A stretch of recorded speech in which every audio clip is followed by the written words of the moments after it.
visibility. And after a cloudy start to our day, we have a beautiful Monday in store ahead of more storm chances. Take a look at all that coming up. Plus, attorneys for former President Donald Trump have through this afternoon to respond after special counsel asked a federal judge to impose a protective order. The 4 states' most watched news starts now. Good afternoon, and thank you for joining us on KOAM's News at Noon. I'm Caitlin O'Shaughnessy. In today's top story, we have breaking news as authorities arrest a homicide suspect in McCune, Kansas. The Crawford County Sheriff's Office got a 911 call saying her grandfather just shot her brother. Authorities arrived and found the male victim, 28-year-old Ian Fox of Lexington, Kentucky, who died from a gunshot wound. They arrested 70-year-old John Fox of McCune. The investigation continues. We'll have breaking news updates on our free KOAM News app and website. And Tyson Foods announces plans to close its plant in Knoll, Missouri. The announcement was made Monday during the company's third quarter 2023 results report. The Knoll facility is one of 4 closures announced.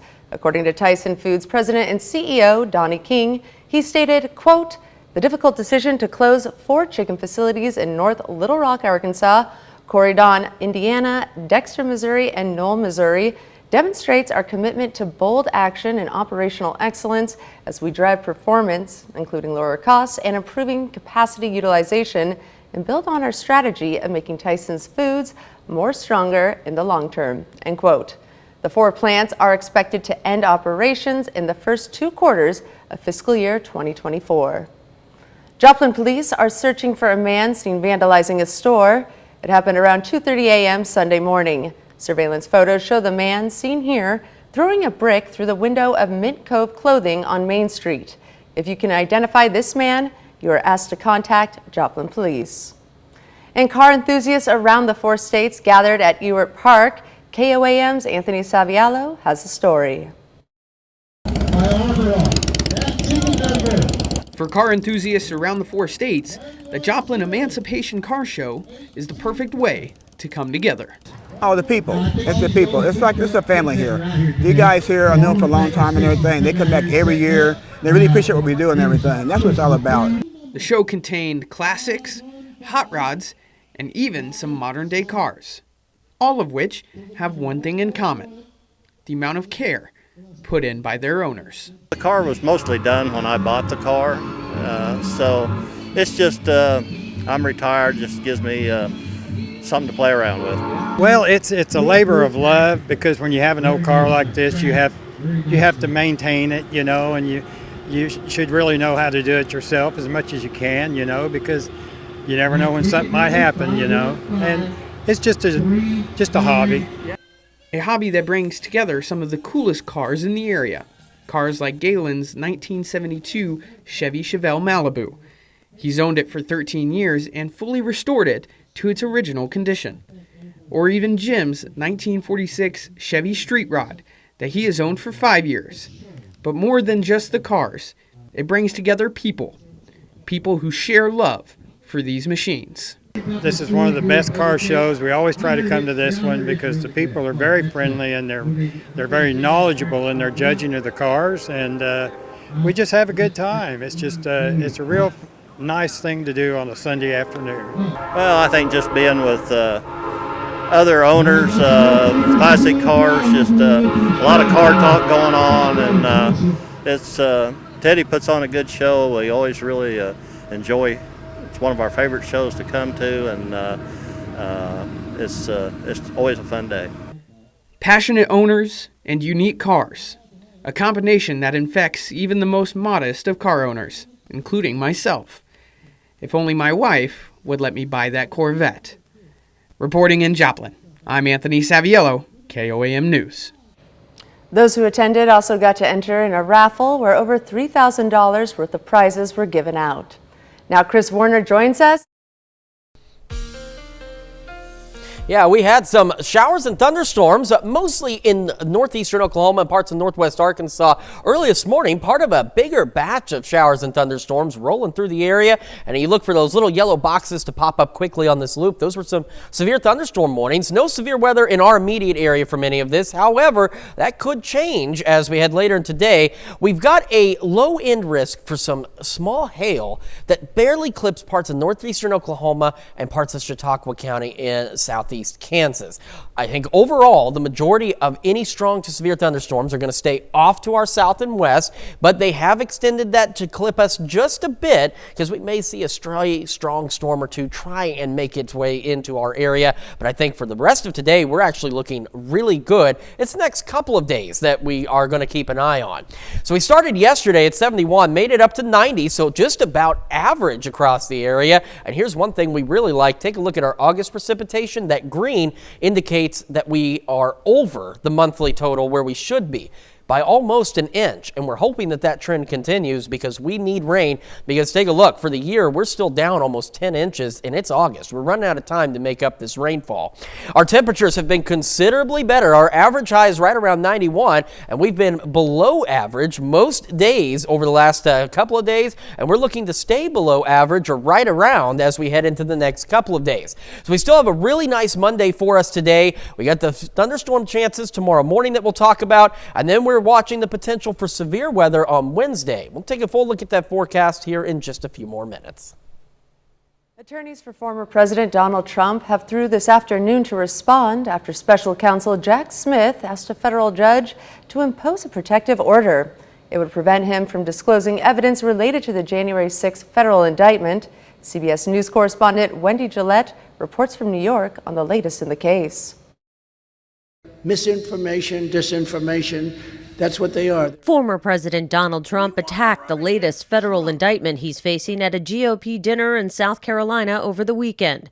As his attorney argued on CBS's Face the Nation, the case has no merit. The ultimate ask of Vice President Pence was to pause the count and allow the states to weigh in. Pence said on Face the Nation that's not true. That's not what happened. From sometime in the middle of December, the president began to be told that I had some authority to reject or return votes back to the states. I had no such authority. Trump says his lawyers plan to ask for a recusal of the judge and a change of venue, so the case is not tried in Washington. This is what's called a Swiss cheese indictment. It has so many holes that we're going to be identifying and litigating. But first, his attorneys must deal with responding to special counsel Jack Smith's request for a protective order after Trump wrote on social media Friday, "If you go after me, I'm coming after you." Wendy Gillette, CBS News. Many of the January 6 defendants have asked for a change of venue in their cases, but judges have rejected all of those motions. That's a look at today's top stories and weather in the 4 states region. Up next on KOAM News at Noon, a devastating defeat for the U.S. women's soccer team. We'll have the details. Plus, we're making a garden quinoa toss in the Mr. Food Test Kitchen. Stay tuned. Now to that devastating loss for the U.S. women's national team at the World Cup in Australia. Team USA took on Sweden yesterday morning with high expectations. The dramatic match played out into extra time before penalty kicks sent Sweden to the quarterfinals and the U.S. packing for home. Nancy Chen was at the game and is in Melbourne with reaction from players and fans. It was finally the kind of performance expected of the #1 ranked team in the world.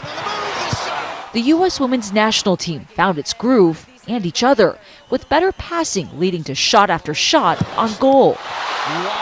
But it wasn't enough to get past a strong performance from Sweden's goalkeeper.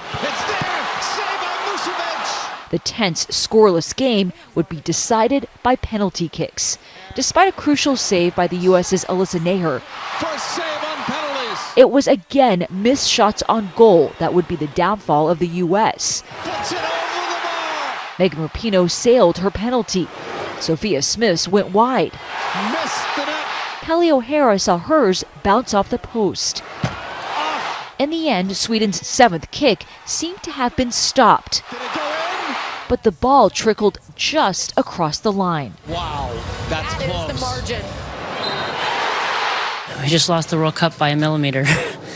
That's tough. To come up short hurts. It's going to hurt for a long time. Players and fans struggled to process the tough loss. I mean, it's tough. I mean, obviously we're proud of the way that we played. It is always hard to lose to PKs. I think it's really unfortunate. Yeah, we just need a little bit of more of a cutting edge. Others were quick to blame the team's coach, Vlatko Andonovski. Vlatko needs to be fired before we even get on the flight home.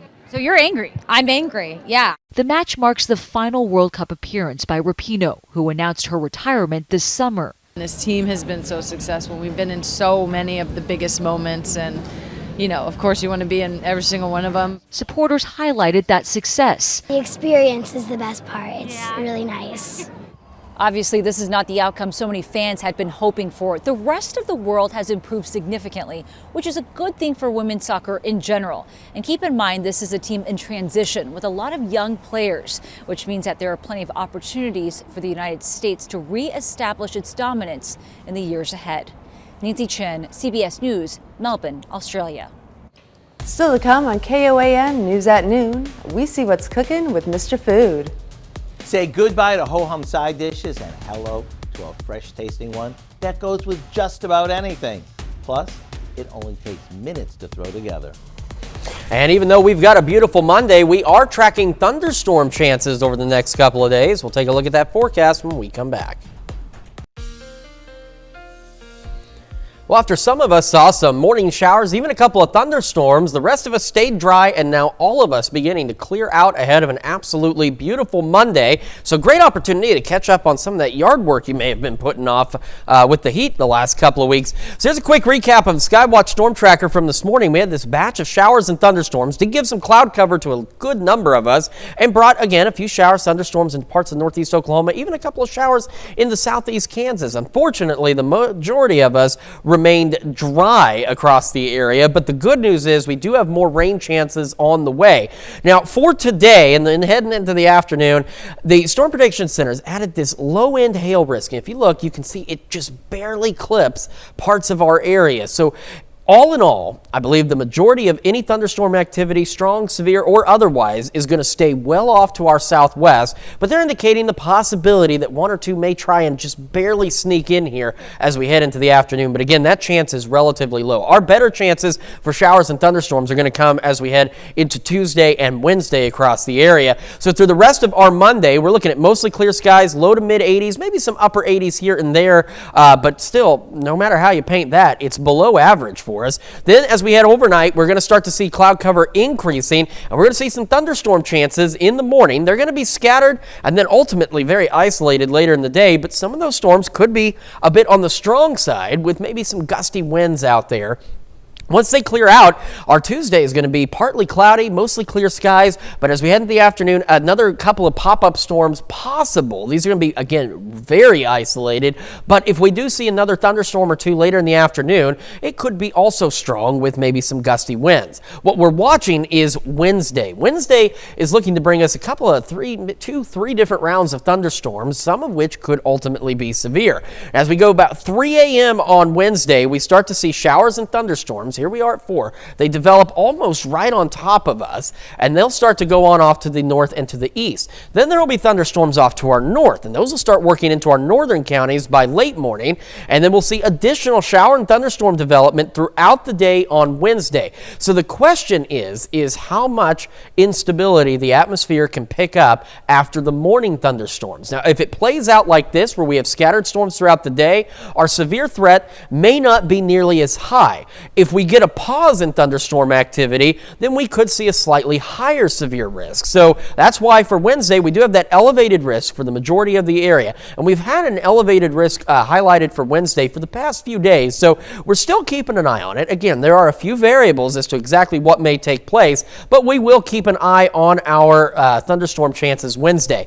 Our storm chances heading into tomorrow morning, though, as you can see, they start to really pick up, especially northeast Oklahoma for Miami, as we head into the overnight hours. showers. And then our 7 to 7 forecast for tomorrow. Otherwise, we're looking at just isolated thunderstorm chances throughout the day.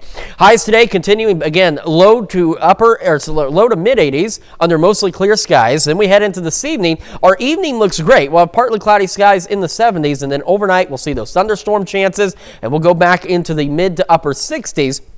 Our temperatures start to become more seasonable, so yeah, they heat up, but they're more seasonable as we go back into the low to mid 90s across the region. Thunderstorms again Wednesday. We get a break Thursday, and we'll see additional shower and thunderstorm chances through the end of the week and into next week. But the good news is through all of that is we're getting much needed rain chances, and our temperatures are remaining seasonable. Stick around. We're making a garden quinoa toss in the Mr. Food Test Kitchen after the break. It's time now to check in with Howard and the Mr. Food Kitchen staff. Today he's making a side dish that's packed with light, bright, beautiful flavor and a healthy twist. It's called Garden Quinoa Toss. Take a look. If your side dish lineup this time of year is baked beans, macaroni salad, and corn on the cob, and you just repeat these over and over, I think you'll love what we're whipping up today. It's a fluffy quinoa salad made with a collection of colorful veggies. And the best part? It goes with just about anything. We start by cooking some quinoa according to the package directions and cooling it. Then we add some cherry tomatoes that we cut in half, diced cucumbers, peeled or unpeeled, and some chopped red onion. Now we add a can of chickpeas that we drained really well. And to give this a fresh summery taste, we mix in a homemade vinaigrette that we made with a few off-the-shelf ingredients. After tossing all this together, we finish it off with some crumbled feta. Then we're good to go. You can serve this at room temperature or chilled if you prefer. Either way, this side dish is so fresh tasting and different, everyone will be asking for more. To get the recipe for our garden quinoa toss, simply check out our website. I'm Howard with Kelly in the Mr. Food Test Kitchen, where today we found a colorful change of pace way for you to say, ooh, it's so good. To find this recipe along with many others, just head over to our website at KOAMnewsnow.com and click on Mr. Food. Now here's a look at your 4-state market prices.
All right, still got a beautiful day today, low to mid 80s out there. Thunderstorm chances overnight into tomorrow morning. Couple strong storms possible. Watching the possibility of severe weather Wednesday evening and into the overnight hours. And our temperatures return to seasonable levels with more storm chances as we close out the week and head into the upcoming weekend. All right. Well, Dow, what can we expect for this evening's news? Well, a whole lot coming up tonight at 5. For starters, a school-based program in California promoting drinking water is showing promise against weight gain. Plus, community reaction in Knoll as Tyson Chicken Plant officials announced closing that location next year. A big story in McDonald County. And Community Health Clinic of Southeast Kansas is hosting its annual school-based health conference this week. Hope you join us for those stories. A lot more, of course, it's coming up today on KOAM News at 5. And thank you for joining us at KOAM News at noon. We'll see you right back here at 5 o'clock.